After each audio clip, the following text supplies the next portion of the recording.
I was employed at a financial firm in New York City, surrounded by brilliant minds and working under an exceptional boss, whom I greatly respected. One day I approached him to share my plan of launching an online bookstore. He took me for a long walk through Central Park, listened attentively, and finally said, "That sounds like a wonderful idea, but it's even better for someone who doesn't already have a great job." He explained that you can either have a job, a career, or a calling. And if you manage to find a calling, you've truly hit the jackpot. I first met Jeff Bezos 25 years ago. He told me, "Dave, I want you to invest in my new company." I asked what he was planning, and he said, "I'm starting a bookstore from my garage. I'll sell books online and ship them directly from there. If you invest in me, Dave, one day I'll become the richest man in the world, making over $100 billion. At that time, the idea of $100 billion was almost unimaginable.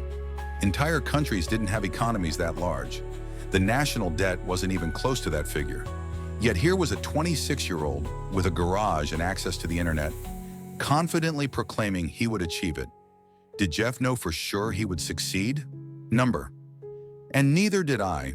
But the difference between us was that while I laughed and doubted, he was already celebrating internally, sure that he was on the right path at the perfect moment, aiming to succeed as much and as fast as possible. I couldn't imagine back then that this would turn into a massive business. Pursue what truly excites you instead of chasing temporary trends. Choosing this path wasn't easy, but ultimately, I decided I had to try. I believed I would regret not trying more than failing.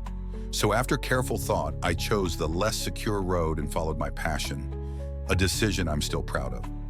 As a child, I loved inventing. I once created an automatic gate closer from cement-filled tires, a solar cooker from an umbrella, an aluminum foil, and alarms to catch my siblings sneaking around. I always dreamed of being an inventor.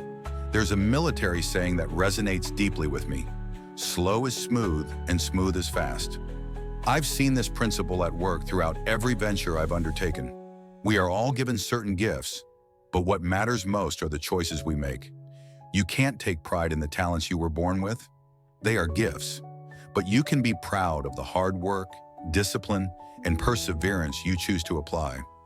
Maybe you are naturally good at math, or maybe things come easily to you. That's great. But pushing yourself beyond natural ability takes effort, and that's what you can be proud of. Each of us writes our own life story. Our gifts don't define us, our choices do. Everyone here has many gifts. I have many gifts. But pride should come from the decisions we make, not the abilities we were handed. One of the biggest choices in life is whether you choose comfort and ease or service and adventure.